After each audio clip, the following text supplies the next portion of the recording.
je suis content de vous revoir, hein, ça fait vraiment plaisir. Alors, qu'est-ce qu'on a aujourd'hui au menu? Attends voir, je vais regarder le programme.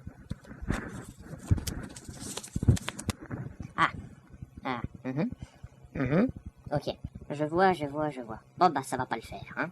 René, c'est quoi la merde que tu nous as nouveau pondu là? C'est le script de la partie 3. Pourquoi? Y a un problème, patron?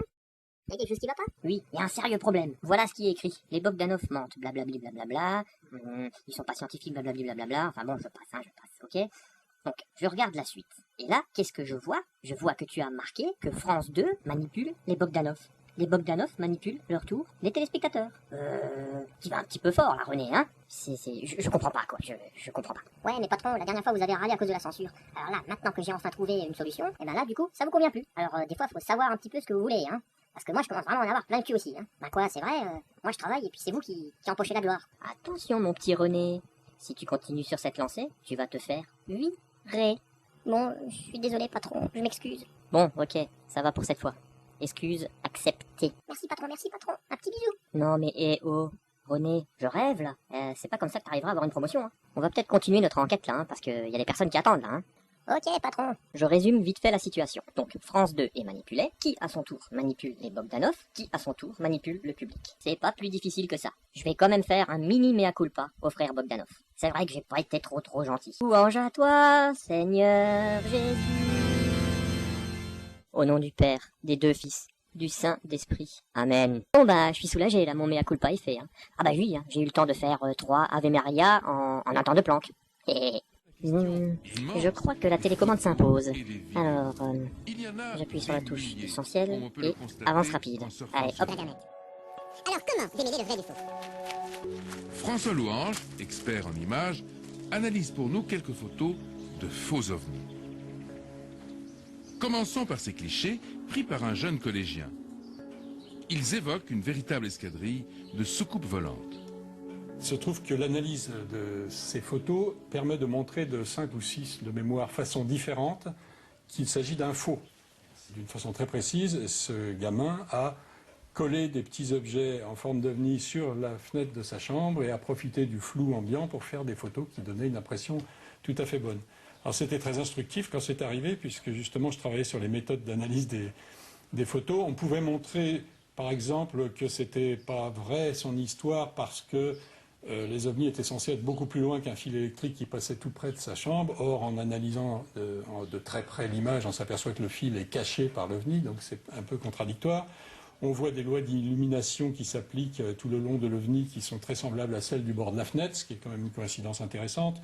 On voit aussi une variation de taille apparente de ces objets d'une photo à l'autre qui sont en proportion exacte des variations de la taille apparente des éléments de la fenêtre, ce qui est quand même un peu bizarre pour un objet qui est censé être 10, 20 ou 50 fois plus loin, etc. Donc c'est des exemples comme ça avec lesquels on s'aperçoit que finalement, s'il est un domaine dans les ovnis où il y a du faux, c'est plutôt celui des photos. Ouais, mais non, François, t'as oublié un truc là, hein. Je suis pas entièrement d'accord avec tes propos. Il y a aussi d'autres hypothèses que t'as pas pris en compte. J'ai l'impression que t'as oublié que le phénomène ovni est multiforme et qui peut être vaporeux. Non, mais bon, je précise parce que c'est effectivement ce que dit le CNES. Faut pas oublier qu'on est en présence de Pan. Donc je pense qu'il faut prendre les paramètres suivants en compte. Petit, grand, solide, gazeux, transparent, opaque, près, loin. Enfin bon, tu vois le truc quoi, hein. T'es analyste, hein, tu devrais savoir, hein. Tiens, attends, je vais te montrer une photo. Tu vas mieux comprendre. Alors, dis-moi, lequel des deux objets est le plus loin? Celui qui est flou et presque transparent? Ou celui qui est net et opaque? Allez, c'est parti. T'as 5 secondes pour réfléchir. Top chrono.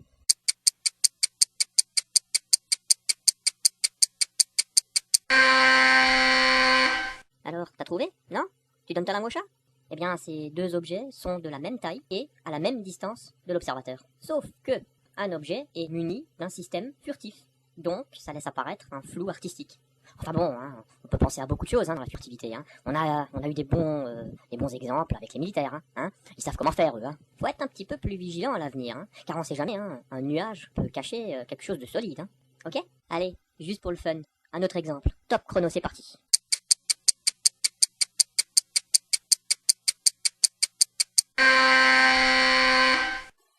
Alors, t'as trouvé? Non? Bon allez hop, langue au chat. Ah tiens, voilà qui est intéressant. Comme quoi, il faut pas se fier aux apparences, En gros, du point de vue de l'observateur, ça veut dire qu'il voit, dans son champ de vision, deux objets de la même taille. À ses yeux, l'objet O1 est égal en dimension à O2. Mais si l'on prend le point de vue du dessus, ben on remarque parfaitement que les distances ne sont pas les mêmes. Donc c'est très trompeur. Donc en résumé, l'observateur va prendre en compte que l'objet O1 va être plus loin que l'objet O2, à cause du flou ambiant. Ce qui est une méprise. Et voilà. Ben, j'espère que tout le monde a compris, hein. Ça serait bien d'avancer quand même, hein.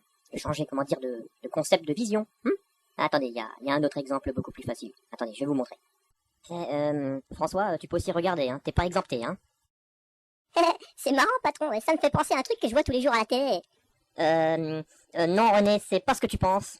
Ah si, ça ressemble fortement à un trou du cul, hein. C'est une éclipse, René. Une éclipse. Ah bon? Vous êtes sûr, patron?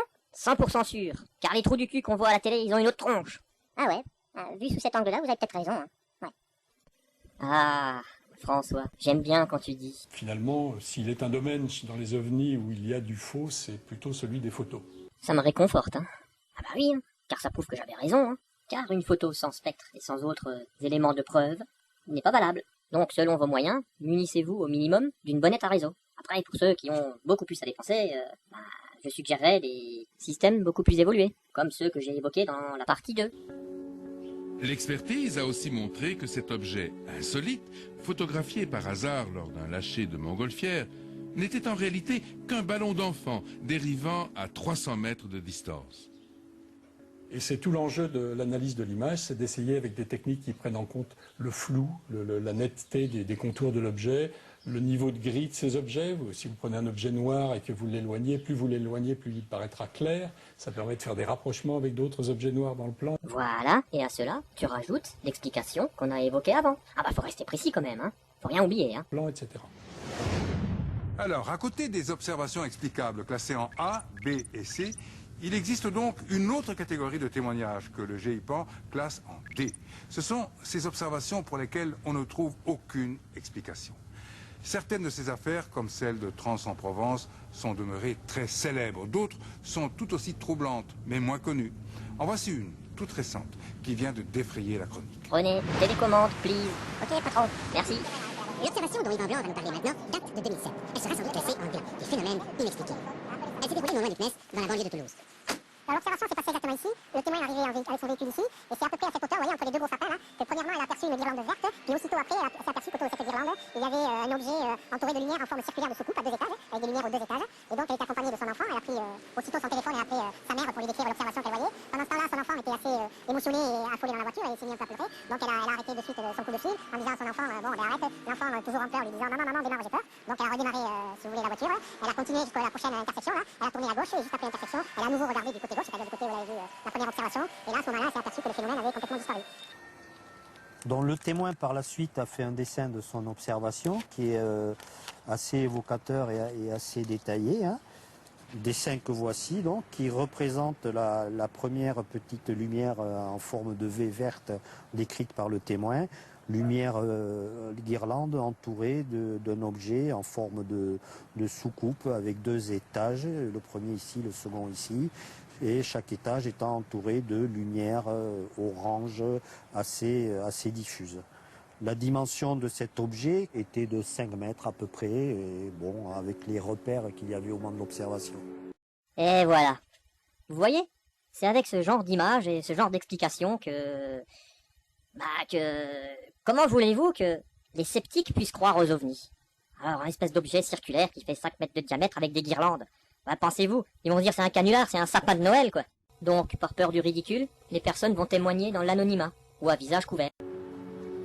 Deuxième étape, une visite à la brigade de gendarmerie de Saint-Alban, qui a recueilli le témoignage. Bonjour messieurs, monsieur Blanc du GEPAN. L'adjudant confirme que les témoins étaient très choqués. La petite fille avait même du mal à décrire ce qu'elle avait vu parce que sur le coup elle avait beaucoup pleuré. Elle évitait de regarder l'objet, elle demandait à sa mère à quitter les lieux, mais la mère est restée sur place.